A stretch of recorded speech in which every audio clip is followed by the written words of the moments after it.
अरे प्रभु, इन लोगों को हर चीज में राजनीति ही दिखती है। क्यों संग बीजेपी और हम लोग नहीं है क्या एनडीए में? और ये आरक्षण किसी के कहने से समाप्त होने वाली चीज है क्या? संवैधानिक अधिकार है ये।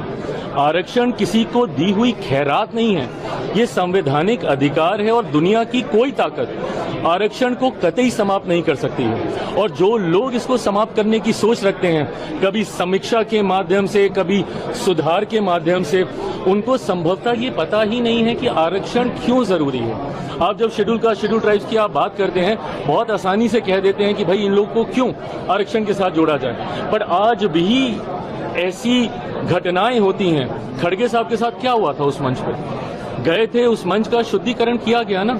आज भी एक दलित युवक को घोड़ी पे चढ़ने से रोका जाता है, एक दलित लड़के को बारात निकालने से रोका जाता है। बड़े बड़े नेता जब मंदिर जाते हैं तो मंदिर को गंगा जल से धुलवाया जाता है। तो ये भेदभाव तो आज भी हो रहा है ना।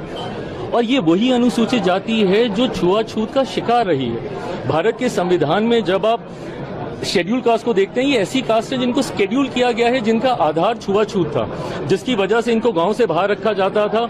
इनको छूना तो दूर की बात है, देखना तब पाप माना जाता था। ऐसे में मुख्य धारा के साथ जोड़ने के लिए, और क्या हम लोग उस लक्ष्य को पूरा कर पाए? नहीं कर पाए ना। आज भी ये भेदभाव होता है। तभी जब मैं क्रीमी लेयर का भी मैं विरोध करता हूं, मैं इसीलिए करता हूं कि आज कम से कम हम लोग एकजुट हैं तो अपनी बात रख पा रहे हैं। बट जैसे ही इसमें सब क्लासिफिकेशन होने लग जाएगा, जैसे ही इसमें क्रीमी लेयर की बात हम लोग करने लग जाएंगे, तो ताकत हम लोग की घटने लग जाएगी। और जैसे ही ताकत घटेगी तो धीरे धीरे करके संभवतः ऐसी सोच वाले लोग जो आरक्षण को समाप्त करना चाहते हैं, उनको ज्यादा बल मिलेगा। आज की तारीख में शेड्यूल कास्ट हो, शेड्यूल ट्राइब, अब शेड्यूल ट्राइब में यही सारी जातियां हैं जिनकी वेशभूषा अलग रही, जिनका रहन सहन, बोलचाल, ऐसे ट्राइब्स को शेड्यूल किया गया।